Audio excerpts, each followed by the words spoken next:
Miarahaba tompoko lafinaritra tompoko vavy dia ankapaliana indray no anolorananao ny mety ho toetrany andro ary ho an'ny 3 andro manaraka manomboka rapitso alahady ka hatramin'ny talata faran'ny taona 2024.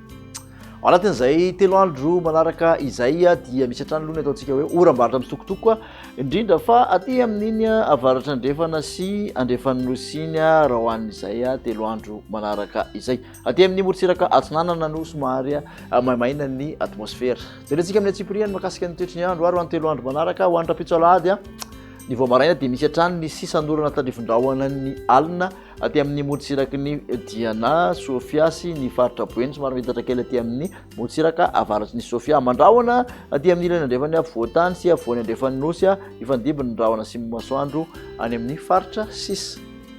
Tolakandro kosa indray dia misy ny oram-baratra mitsitokotoko izy tsika teo ho an'ny faritra maro manerana ny nosy somary mitatra kely aty amin'ny avoany atsanan'ny nosy izany tsy ny atsimo atsanan'ny nosy ny alina raha toka aty amin'ny morotsiraka sasany aloha dia saika homaina ny morotsiraka ny avaratra atsinanana sy ny morotsiraka atsimon'ny nosy.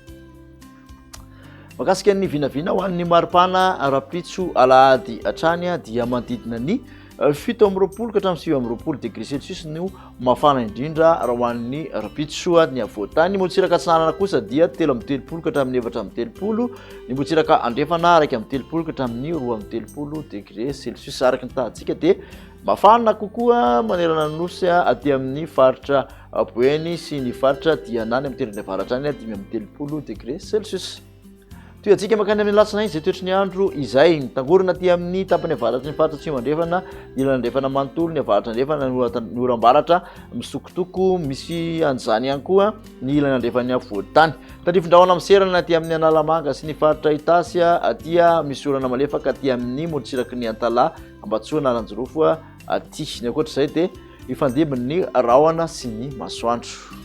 Raha ny maripana ho an'ny alatsinainy ary dia 20 ka hatramin'ny 30 mafana indrindra ho an'ny avoatany. Morotsiraka atsinanana kosa dia mihoatra ny 3 mafana indrindra, toraka izany ihany koa mihoatra ny 1 ny morotsiraka andrefana no mafana indrindra, tafakatra hatramin'ny 7 any Majanga any raha ho an'ny alatsinainy. Amarantsika ny toetry ny andro ho an'ny faran'ny taona 30 Desambra 2024 misy tandrifondrahona mety arankotroko aty amin'ny atitan'ny faritra Menabe sy Melaky, aty amin'ny Betsiboka, faritra Boeny, ny faritra Sofia ary ny faritra Diana. Ahitana orana malefaka aty amin'ny faritra Sava, Ambatsoa, Naranjorofo, ny faritra Sinanana. Toraka izany ihany koa dia tandrifondrahona no hita aty amin'ny Alaotra Mangoro sy Analamanga, mandrahondrahona ny tapany atsimo ny avoatany, ifandimby ny rahona sy ny masoandro any amin'ny faritra sisa. Raha ny maripana dia mbola manodidina ny 9 ka hatramin'ny 30 hatramin'ny mafana indrindra ho an'ny avoatany, 30 ka hatramin'ny 5 ny morotsiraka atsinanana, 13 ka hatramin'ny 30 eo morotsiraka andrefan'ny nosy, 30 mafana indrindra any Majanga no ahitantsika izay. Makatsitraka anao indray nanaraka izay hatramin'ny farany ary dia manasanao moa amin'ny manaraka indray. Veloma tompoko.